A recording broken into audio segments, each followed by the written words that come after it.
Hello, welcome to Seasons Women Podcast, the podcast that is raw, real, and uncut. No topics are off limits. Seasoned Women, we're going to make it make sense. I'm just saying. My name is Mary Dean, and I am the host of Seasons Women Podcast and the woman of all seasons. My guest today is Reverend Dr. Patricia Havis. Welcome, Dr. Havis. How you doing, Sister Dean? And let me just quickly say it's Havis, because I got some Havis relatives. They're gonna Havis, okay. Okay, Dr. Reverend Havis. She is a well-rounded, she has all kind of talents. So she's a doctor, she's a reverend, she's a pastor, she's a trauma specialist. She's just everything. So an author and an author. I'm gonna read that. So I want to give you a little bio of Dr. Havis. Dr. Patricia A. Havis is a native of Chicago, Illinois, and the presiding elder of the Missouri District in Kansas City, Missouri region of the Christian Methodist Episcopal Church. She currently serves as a pastor of St. Matthrew CME Church in Wichita, Kansas. Yay, I'm glad you're here. She is a community activist and has been honored as Woman of the Year by diverse organizations. She is a sought-after speaker from across the United States. To serve in the full-time ministry, Dr. Havis left, not retired. I want to emphasize that now. She ain't retired. A respected career serving in social and human services and behavioral health care, where she ceremoniously served for 25 years. She has prayed at political and governmental gatherings in Illinois and Michigan. She is the author of 2 books.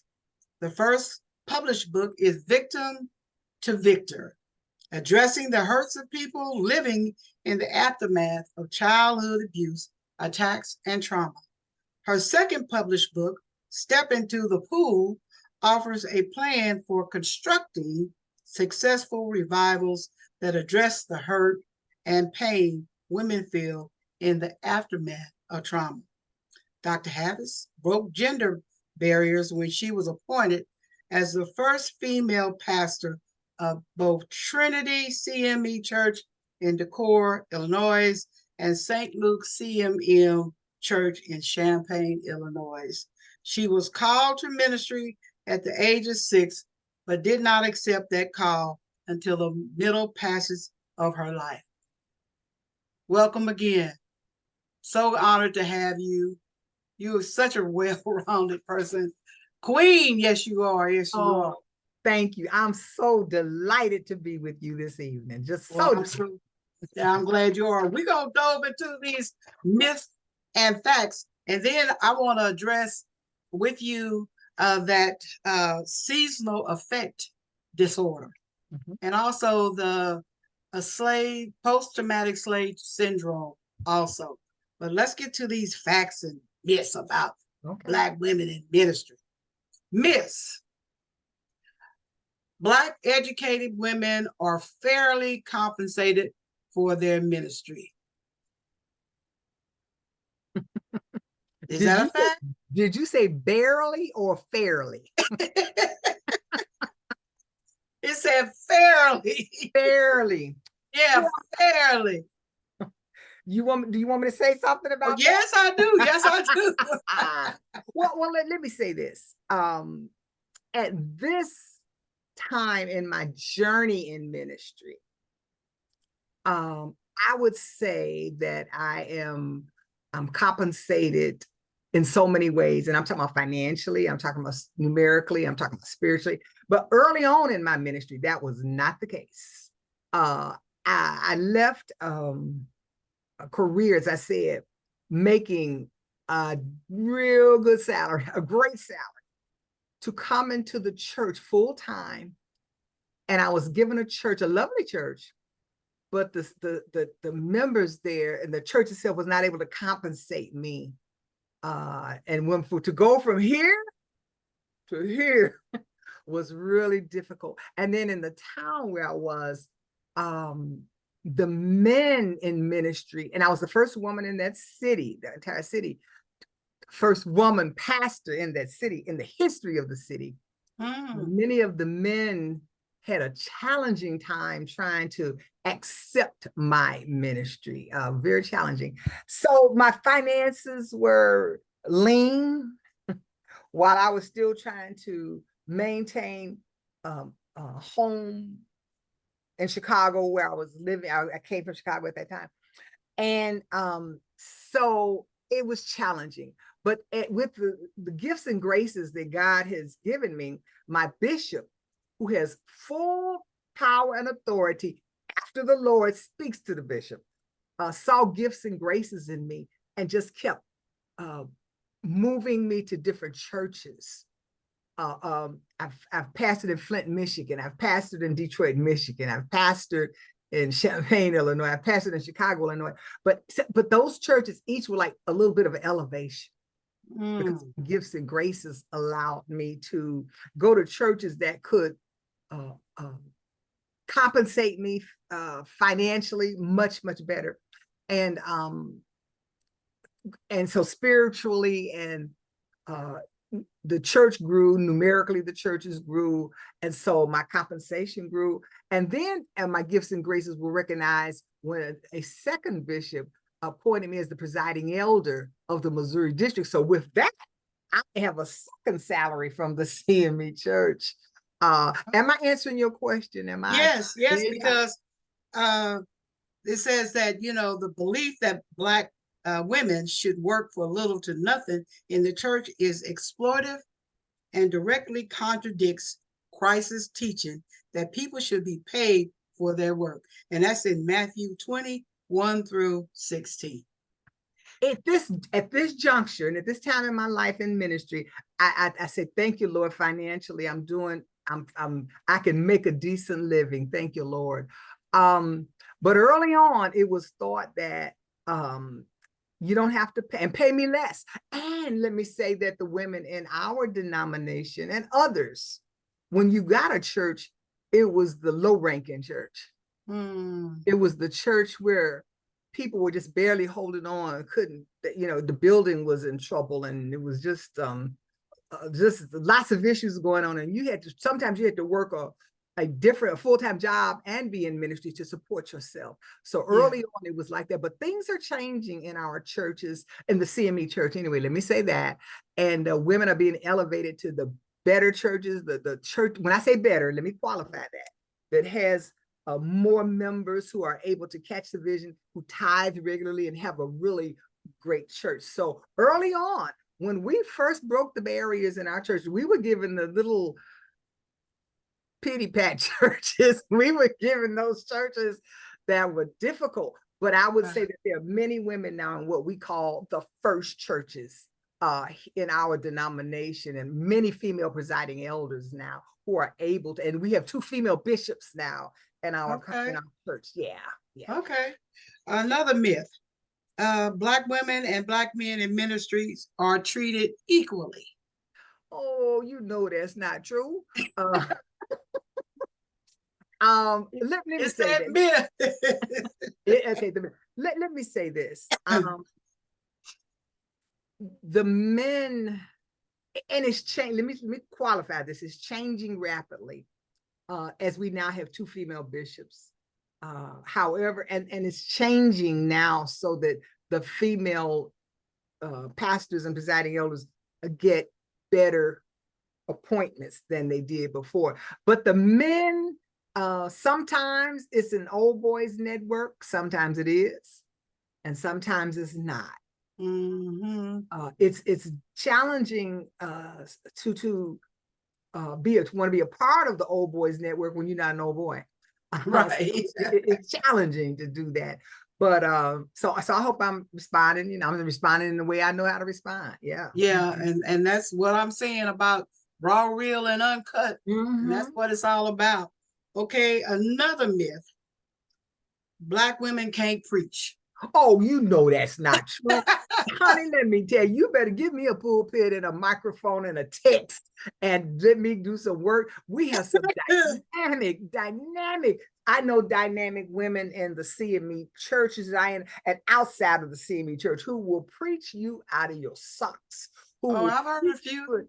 Oh, honey, they can preach, they can take a text and what we call it exegete the text. And all that means is you get inside that text and you look at it and you can take that text and take it where no brother has ever been able to take it before.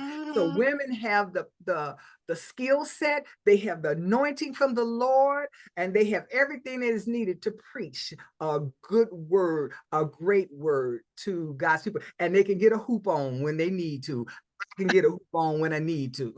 I know that's right. Because like I said, I've heard a few, and they have really shamed some men that behind that pulpit. Okay.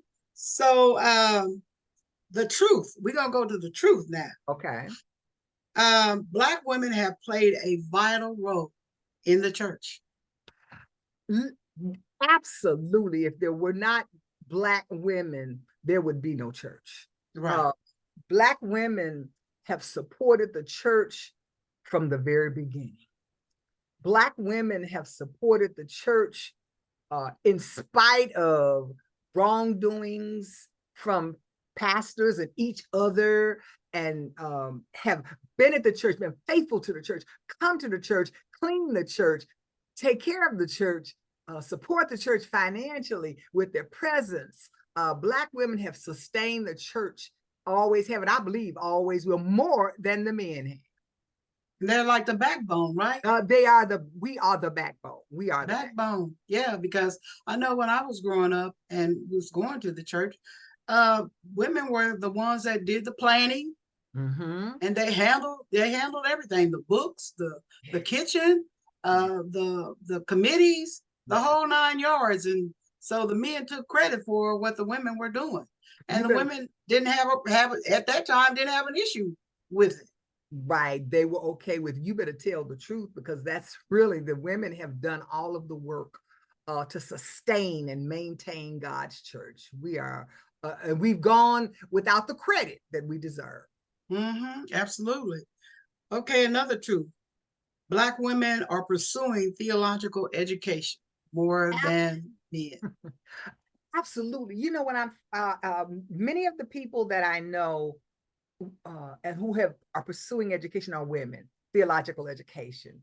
I will say that when I received my doctorate at United Theological Seminary in Ohio, there was an equal amount of men and women. But since that time, it seems that more women are into working on getting their various levels of education, that women are pursuing getting theological education more than men. There are some men, young men, as a matter of fact, there's some young African-American men who are definitely pursuing their theological educations, but it just seems like there are more women in the classes now. I absolutely agree with that. Yeah, because it says that in 2020, a total of 4,412 women enrolled in theological education in the country. So that's a lot of, that's a lot of women. That's a lot of women who are being touched by God to go on and further, so we can have sound doctrine, sound teaching, before we get a hoop on, that we can talk theologically. What is the text saying? What are people doing at that time, so we can relay it to the people of God so that they can better understand the text. Yes. Another truth. Ministry for Black women goes far beyond the institution of the church. Absolutely. Women can serve as chaplains. Women can serve. There was one of the retired female presiding elders from our church is now retired, but has started her own ministry. She just had a women's conference to address the hurts of women and to empower women. So she's still continuing ministry and not in pastoral care at all. Women can work in hospitals. Women can work in prisons and jails. Women can bring other ministry to other women who are in need, and shelters and care. So it's not just the church where women can stretch out in their ministries. And a lot of women are starting their own ministries. I'm praying about it now to begin to do something myself, but with my background, to begin to just do some women's empowerment, some women speak to women about outside of the church, and start homes. So yeah. That's good. So in teaching the word, I get more from somebody teaching me than somebody hollering and where you really don't understand what they're saying and what the meaning of that that word that you're trying to reach to people is actually means. So, I mean, how do you feel about that? No, teaching is critical. Teaching is absolutely critical. But let me just say this. In theological teaching and training, we understand that at the end of a sermon, a message, it's okay to have what we call a celebration. And the celebration is when we're celebrating what we just taught about.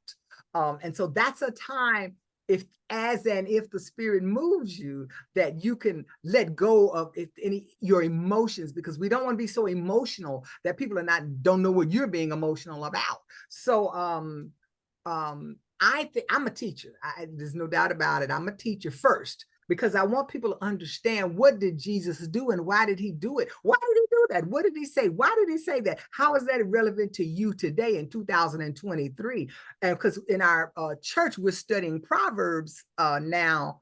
We were studying Proverbs 6 and 7 yesterday doing Bible study, and people were reading and was saying and learning and said, wait a minute, this is the same thing that's going on now that was going on at the time that Solomon wrote these. I said, absolutely. But if we don't read this and we don't understand it and read it in context, we don't know that there's nothing new under the sun. So the teaching is critical so that people can leave out of the church with some knowledge that will take them through their day, through their week, through their lives.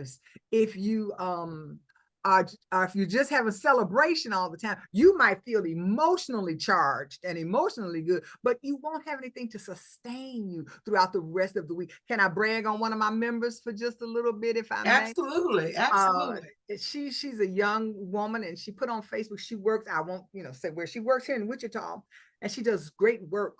And so she put on Facebook, and it just blessed my heart. She said, a blessed people are a giving people, and a giving people are blessed people. She said, I attribute that to my pastor. She named me, who taught us that a blessed church is a giving church, and a giving church is a blessed church. So she's come to understand, if you want to be blessed in the context of the church, you've got to give of your time, your talent, and your finances. So she has captured that and uses that in her work that she uses. She didn't say about the giving of the time, to talent, and finances, but she says, I understand now that as a blessed person, I've got to give more. So that blessed my heart. She said, my pastor taught me that. So I want to give people things that can take them throughout their life when they come upon life situations and they don't know where to turn. If you get a word that's been taught, you can help you make it through. Okay. That was going to be my next question to you, about how do you engage the youth in the church and keeping them in the church, because there's so many of our youth that are leaving the church because they feel like they don't fit. There's nowhere for them. There's no lane for them in the church, because a lot of the older elders don't want to give up, positions and powers, and they're looking down on you. So how do you engage the youth to stay involved? You're on mute. Oh, I'm so sorry. Wait a minute. I don't. Okay. All right. Okay. Can you hear me now? Yeah, I can hear you now. Okay. To be perfectly honest with you, we have the same challenges in our total denomination as we do at St. Matthew, and that is engaging youth and young adults in the church. I just want to put that out there. That's real. And I would love to sit here and tell you, St. Matthew, honey, we have it going on over there with our youth and young adult. But what we do with the people who are there, in my tenure as pastor there, I have placed I've appointed my young people on some major boards, so that Okay. they help count the money. They help serve the communion. I'm getting ready to ask a young lady now. I hope I'm not, if she's watching, I hope I don't blow it. I'm going to ask her to be over my evangelism committee. And what that is, from my lens, is when we have visitors, because we do get some, is to engage the visitors. I want to teach her how to engage the visitors, how to follow up with visitors, to how to minister to the visitors. So I utilize the gifts. That's the first thing. The second thing is I like to have music that appeals to them. Okay. I like to have music. I'm an old R&B jazz singer, so I came right out the clubs. So I love music, all types of music. So we have we try to engage in music that the younger people perhaps can relate to. And then of course we do some of our traditional songs too, because my congregation is an older congregation. But I have some young adults and I have some youth, and we don't have as many as I would like. Help me now. But let me just say this. We just had at St. Matthew this past Saturday a Motown review. And we danced. We did a Soul Train line. We did a Soul Train scramble board, and everybody sang all the music from Motown. We had a karaoke. We had live musicians. The people from the congregation were up pretending like they were the Marvelettes, the Merrywells, and these are my older people. And so my younger kids, we had a lot of kids that they were that with. And was one little girl, she had to be about 12 years old. When she sang karaoke, she said, "Can I sing Hit the Road, Jack?" I said, "You know Hit the Road, Jack." And so she got up and sang that. So there's no shame from my lens. There's no shame. I believe that as a pastor, we have to believe and understand that I love all kind of music. I love gospel music. I love inspirational, but it's all right. We weren't in the church building. We were in our fellowship hall when we did this, and everybody had a wonderful time. And so even my younger people, they got up and did the wobble. So we played some little more contemporary music for the kids. So they were just a wobble, wobble, wobble. And so they were having a great time. And do you know I had more people at church the next day? Oh, come on. Yeah.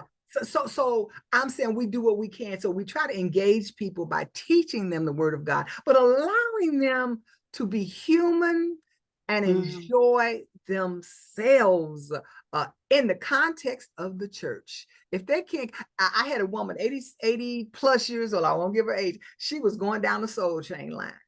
80 plus years old. And so, of course, that's Motown, of course, is for a different generation. But my younger kids saw this and they felt so relaxed and they had a great time. So that's what I do. That's good. Spiritually, I want to keep people, of course, connected to God. They say, "Let's do this again." I said, "Now look, you all, we are the church now." Right. That sounds so much fun, like a lot of fun. It really does. Yeah. Well, another question before we switch over to something else. Sure. What about community service? I know that, the church back in the day during the civil rights era, it was a church where, things were planned, the strategic planning took place. Then the action plan. It was in the church.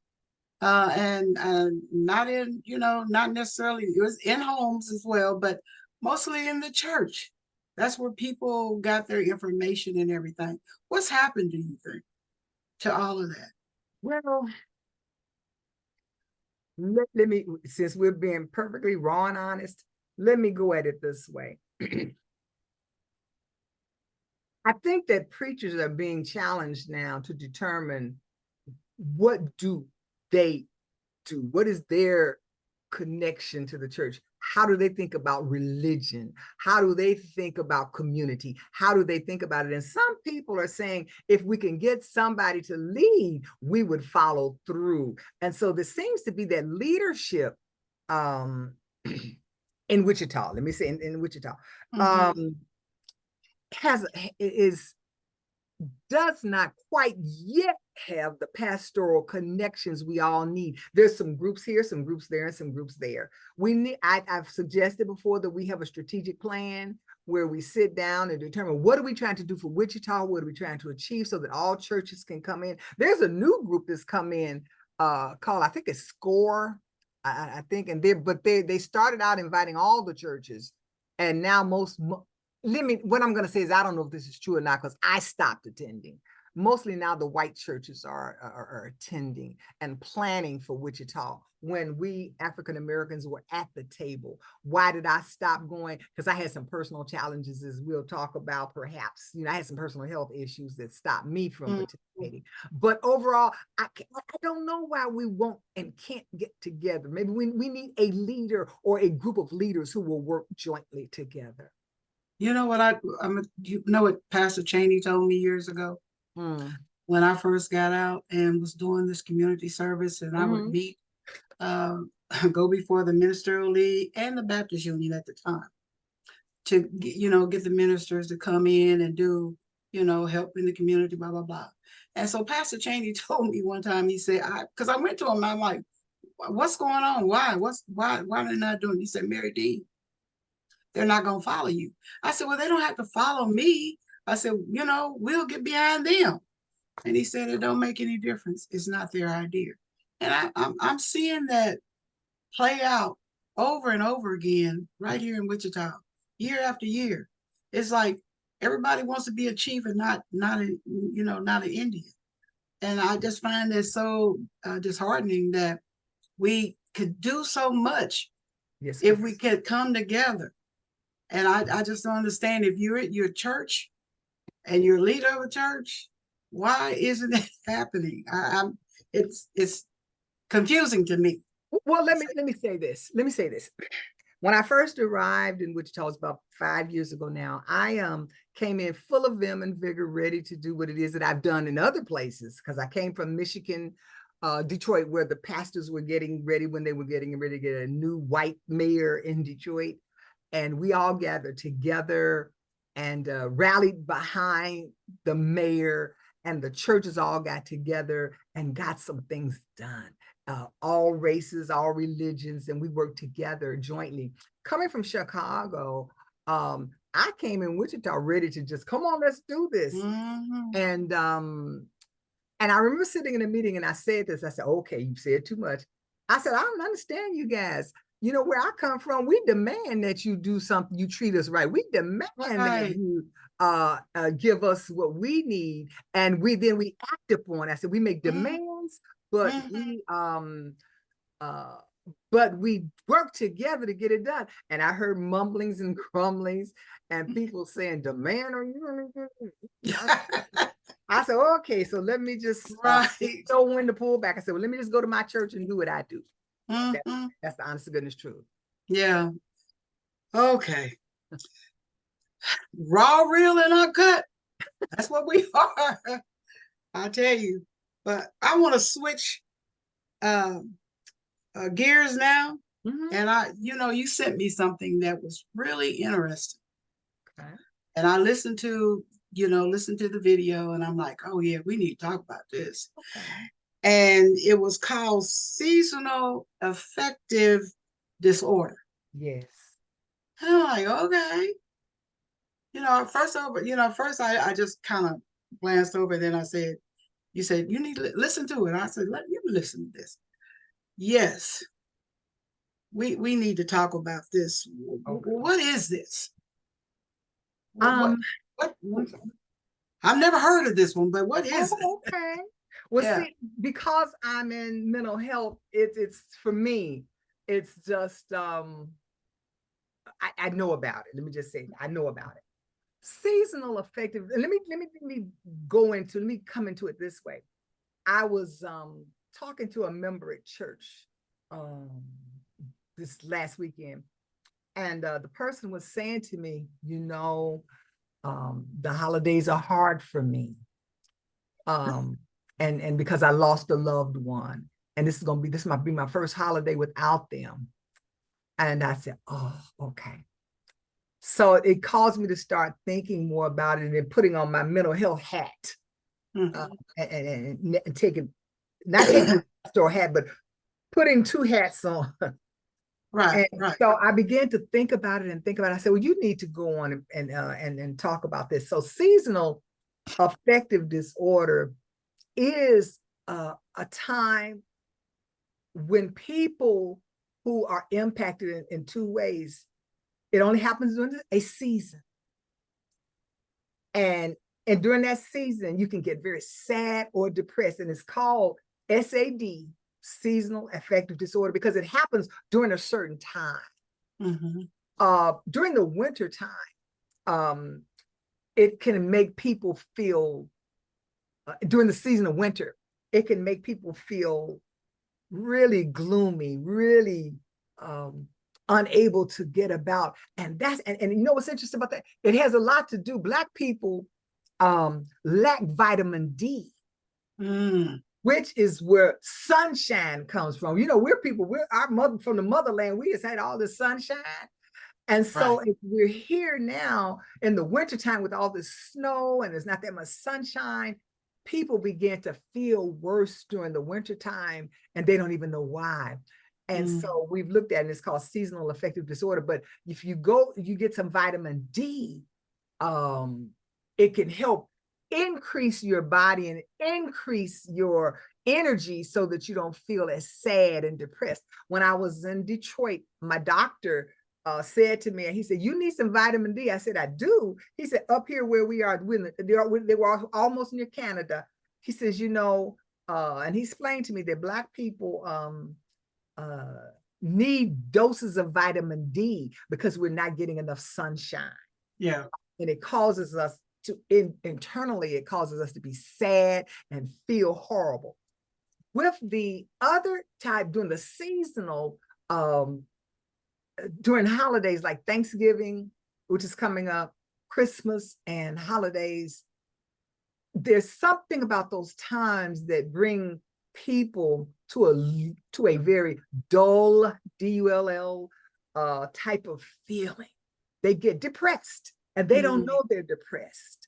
And they can't move on. You say, well, you know, grandma's not here anymore. I lost my mother, I lost my father. We used to celebrate, and and so they begin to slump into over the holidays, and they can't move about. And so we want them to do better, but they are clinically depressed for a period of time.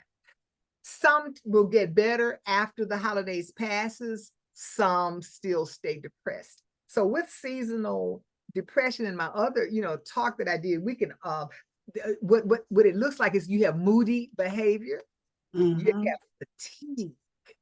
And fatigue is different from tired. Fatigue is that you just cannot move. You make big plans in your head, in your mind. Right. And then you say, oh, but I think I'll just sit here one more day. Because you're physically unable to get up. You have feelings of disappointment, weakness and restlessness and insomnia and sleeplessness. And here's the one that I like to spend time thinking about: indifference towards daily tasks. If you know that you want to get up and do something, or you make big plans, and then you look and, you know, I ought to be doing that. But then you say, well, nah, I get around to it. That people think that's not really who you are most of the time. So you have this depression that's weighing you down, and it's like somebody just pushing you down. You want to get up, but it's weighing you down. And then you have weight gain during this time. And we, as African-American women, people, I'm going to say people, but women especially, you know, we think we're supposed to have extra padding. I know I got a little extra padding. And we think we're supposed to, during the holidays especially, well, you know, we're going to have our dinners. And so I expect to gain some weight. If you have unexpected weight gain, because you're eating rich foods, I get it. But sometimes you can bloom because you're not doing anything to offset that. So because you're too depressed to get up and do anything. So seasonal affective disorder affects us in a way. And can I go on and say this? Black people, African Americans, and some brown people, but I know from experience from African Americans, when we suggest that you need to go to the doctor just for this period, just to help you get just a little bit of oomph to get you over the hump so you can start feeling better, we are resistive to taking medication because the stigma attached to it. We don't want to take medication. We believe that others are playing mind games with us, giving us medication that's not going to help us. And or let me say this: God is going to fix me. God is going to heal you. Yes, God is going to heal you. Yes, God can fix you, but you got to have faith, and faith without works is dead. So you can sit around and say, God's going to heal me, and God will heal you, but God has given us trained people who will help us to get what we need so we can get better. And we African Americans are hesitant about taking medications for our brains. And I'm gonna say this, and I want you to come on and look like you got something to say. That we'll take medication for hypertension. We'll take medication for diabetes. We'll take medication for heart disease and anything else, and go get our medications regularly. But if we suggest that you need a little medication just to get your reuptake in your brain, it's like, oh no, I don't want that. I'm gonna pause for just a moment, sister. Yeah, you are absolutely right.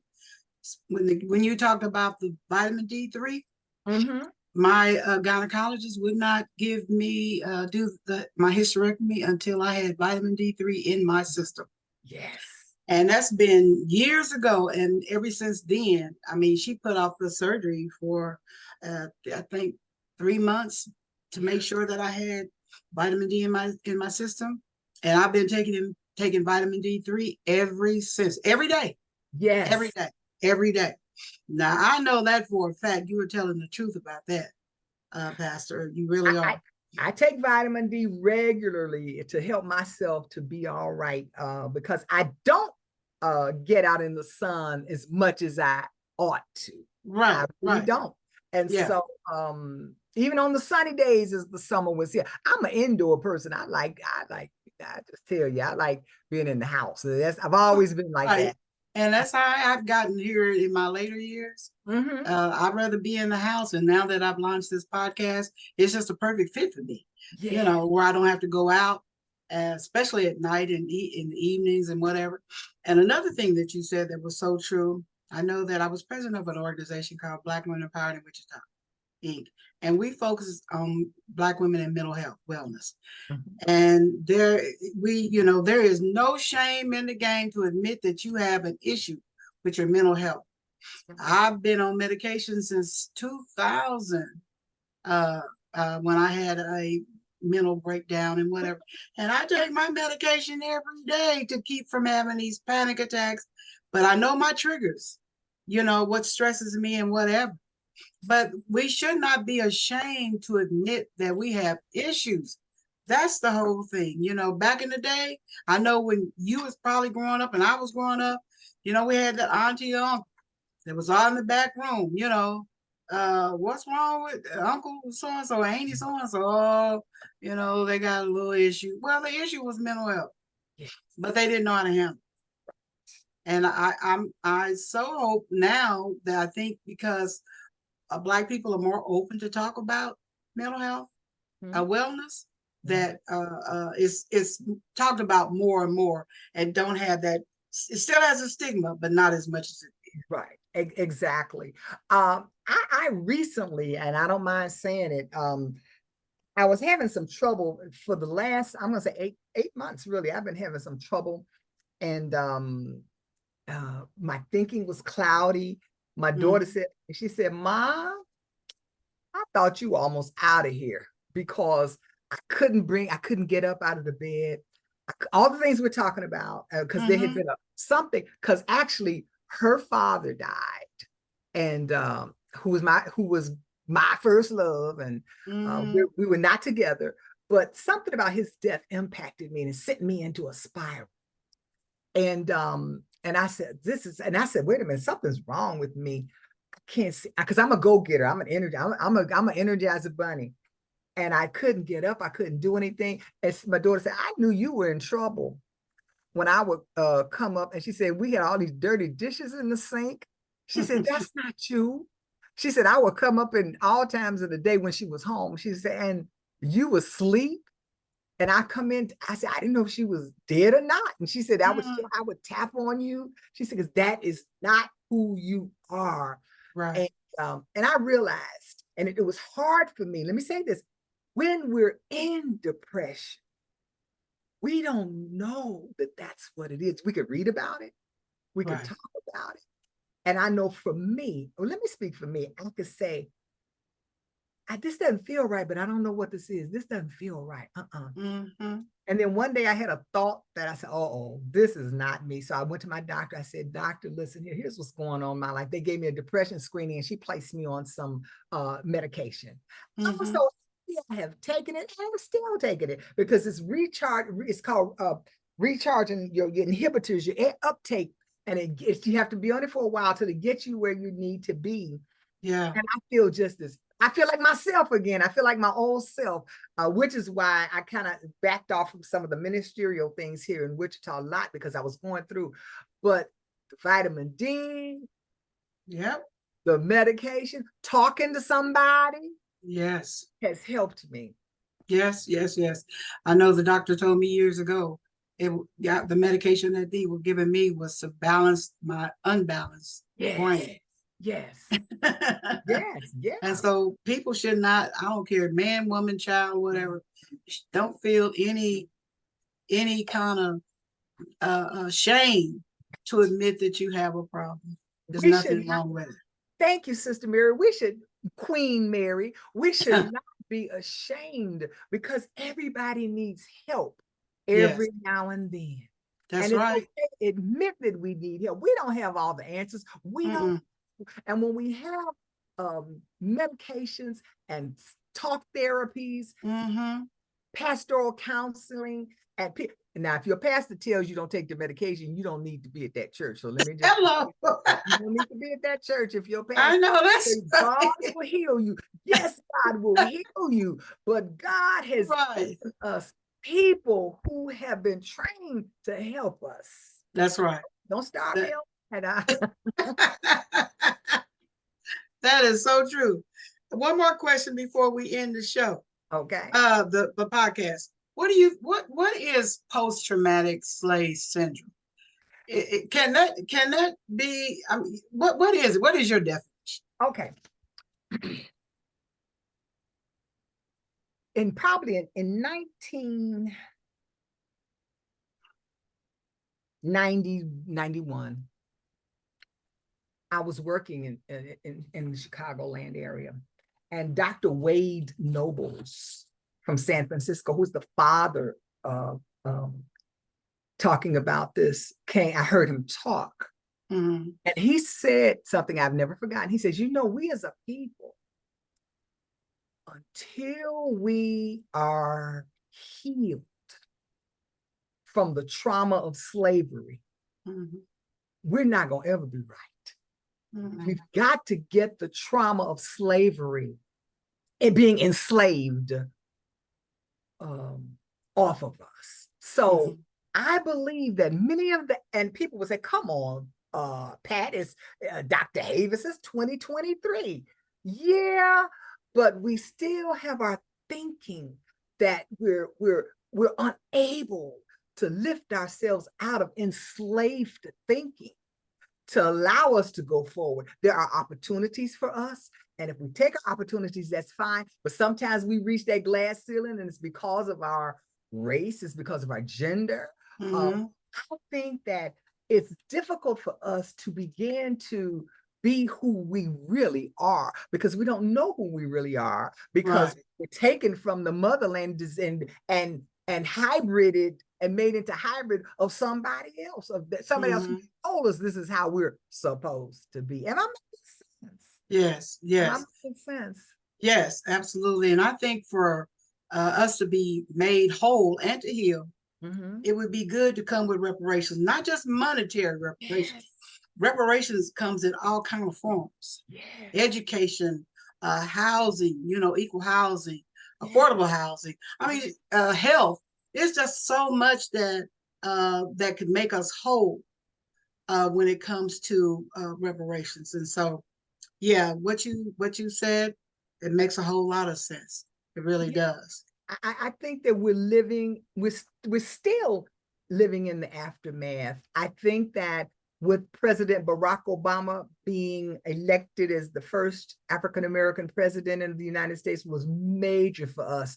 But, but we're still appearing to think with enslaved thinking because we haven't gone forward. Even here in Wichita, I just look at, what's going on. I said, oh, we need some more African-American candidates. But it's so hard. It's hard, but I understand what we're dealing with here too. Yeah. Yeah. You've been here for a little while, because I told Chief Ramsey when he was here and we had a meeting, and I told him, I said, you be here a while. I said, you'll see. And so when we met again, he said, Mary Dean, you're right. I hate to say that, but hey, the city wants progress. They go out to other progressive cities and states looking at their progressive, what they're doing in progression when it comes to their citizen residents, and they come back and nothing changes. Right. Just giving more money to big businesses and developers. So, but we're going to end there. And I so thank you. What advice, or do you have something to say to the people here when it comes to religion, ministry, and coming together? Okay, thank you. I do believe, as a matter of fact, I know that being church could solve the world's problems and we could have world peace. What I mean by that is Jesus Christ only left us with one command, and that is for us to love one another. We have not begun to love our neighbors. And I'm not talking about just our African-American neighbors. I'm talking about if everybody could love one another, all races, all genders, all ethnic groups. And that's what where we are, is trying to love one another. No, we're not. We're not trying to love anybody. But that's what Jesus has commanded us to do. And I believe that whenever we get there, we're going to see some changes. I'd like to end though with the scripture because I thought about it. And this is Luke, I think it's 13:11. Now he was teaching in one of the synagogues on the Sabbath, and there appeared a woman with a spirit that had crippled her for 18 years. And she was bent over and quite unable to stand up straight. And when Jesus saw her, he called over to her and said, "Woman, you are set free from your ailment." And when he laid his hands on her, immediately she stood up straight and began praising God. The church can do that. The church can touch people who are ailing, hurting, dealing with post-traumatic stress disorder. People who are hurting are in the church looking for answers. And if the church and the pastors and the preachers and the ministers and the lay folk and everybody would just start telling the truth, doing what Jesus asked us to do, we can help some folk stop having a spirit that cripples us. Amen. And we can stand up straight. I believe the church can do that. Thank you. Stand up straight. Ain't that right? Woo. Thank you, Pastor. Thank you, Reverend Dr. Patricia Havis. I so enjoyed our conversation, and it was real, y'all. It was uncut, and it wasn't censored either, because we was talking about stuff that's surely off limits, not off limits. And so I appreciate you coming on Seasoned Women. And again, have a good evening, and thank you. Thank you, Queen Mary. You are indeed a queen. Thank you so much. Sure. Love you. Love Take you. care. Bye. Okay, bye now. Bye-bye.